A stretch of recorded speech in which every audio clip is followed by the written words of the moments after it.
natin, ang oras natin ay alas 9:52 ng gabi. At ito, dako na po tayo sa ating preaching, no? By Kuya Jeff and Miss Liz Tan. Ayan, sige. Oo, tapos na.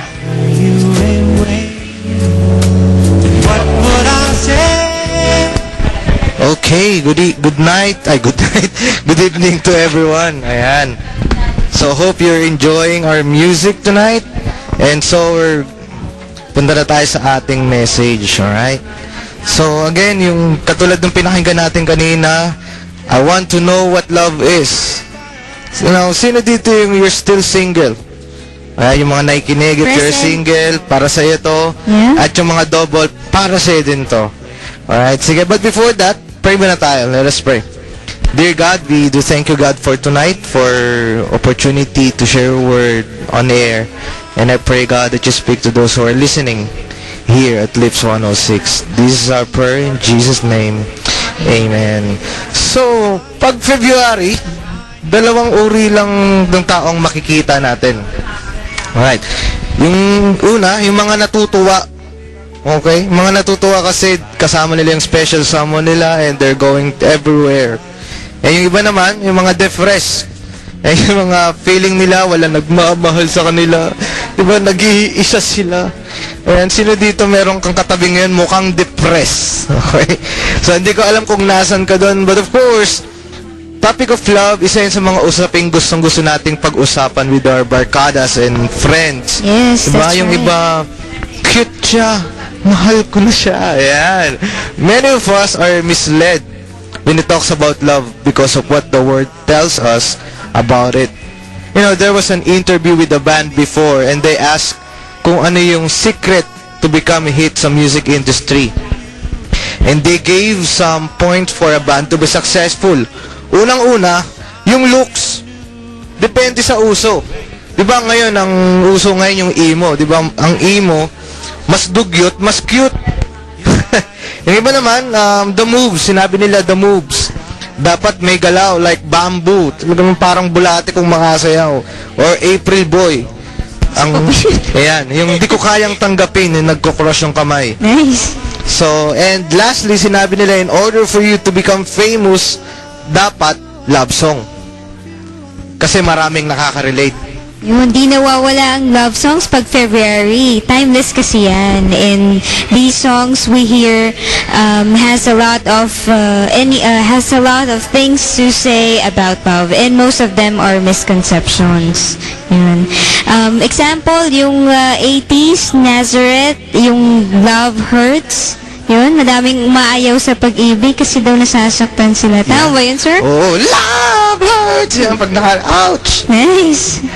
Okay, and yung sa 90s naman, yung I Feel Good. Yun, yung, it's about feeling good. So, love is about feeling good. Yeah, I remember dati nung sinagot ako ng past, ay napakanta rin ako niyan. I feel good! Tapos naman yung ngayon, yung mga 2000, yung ngiti from Top Zara, right? I don't know, Yun, nakalimutan yung ko rin sinunod na nun. sign. Okay, so smile lang, in love na, ganun yun. Yun. And is this really love? Yun. Also, many people believe in Hallmark cards, quotes, and different opinion of the world. You know, sino dito, nabutan mo pa ba yung slam book? Slam book, O yes. nag-slam book ka ba dati? Yes. So, di ba, ako, nakwento na lang sa akin yun. Hindi, joke. Naabutan ko yun. Di ba dun sa slam book, meron doon mga category doon. Who is your crush? Ayan, parang aeroplano nag-crash. Then, what is love? Yun, what is love? Yan. So, iba-iba yung nababasa natin. And, ito yung mga some words doon sa mga quotation na yon. For example, love is like a war. Easy to begin, hard to end. Yun. Tapos yung isa naman, love is like a rosary, full of mystery. Yan. Love is blind. Bulag nga ba pag-ibig? Sir, bulag ba pa? Hindi. Nakakakita siya. Okay. Yun. And love is like a river that flows forever. Nice. Yun. Napaka-romantic naman. Yun. Eto, may bago. Mga first time nyo lang narinig to. Love is like an onion. sometimes it makes you cry, and sometimes it adds flavors to your life. Max! You know. So, the question is this love? This love. Wait, there's more. Hindi doon nagtatapos sa Hallmark cards. Meron tayong usong-uso ngayon, mga catchy lines. Di ba? Katulad nito, keyboard ka ba? Kasi type kita eh.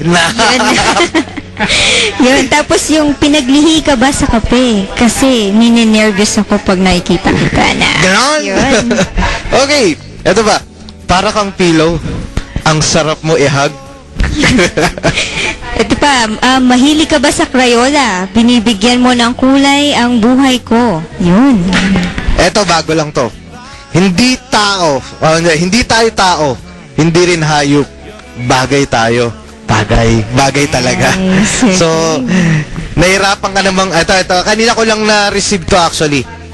Nahihirapan ka na bang maging ikaw? Try mo naman maging tayo. Yun, no?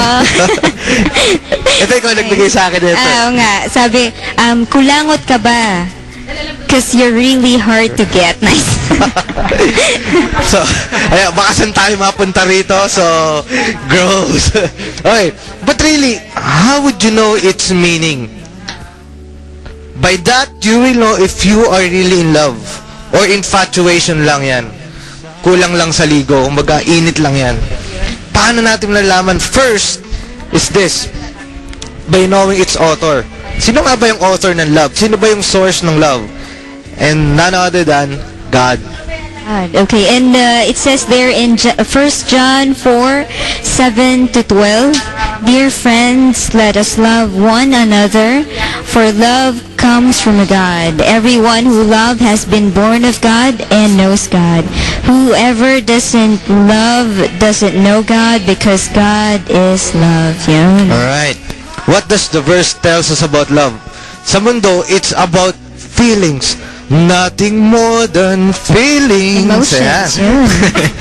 Napapakanta tuloy ako. Yun. But the Bible says, it's not came from feelings or come from feelings. It comes from God. Comes from God. Okay. Yes. So, pag di mo kasi alam kung kanino galing yung love na yan, kani-kanino mo hahanapin? Sa barkada or sa... And you still feel in love. Hanapin mo sa barkada, sa boyfriend, sa girlfriend, sa textmate, sa chatmate, Facebook, sa Facebook, sa friends. Twitter. Yan. Oh, naalala ko kagabi, may nagtanong sa akin, sabi niya, Kuya, may girlfriend ka na ba? Ayun ko, wala pa. Pwede bang maging tayo kahit sa Facebook lang? See? Yun, no? Of course, hindi ako nag-say ng yes. Unang-una, hindi ko siya kilala. But people are looking like that, so I started to counsel that person. So, iba hinahanap sa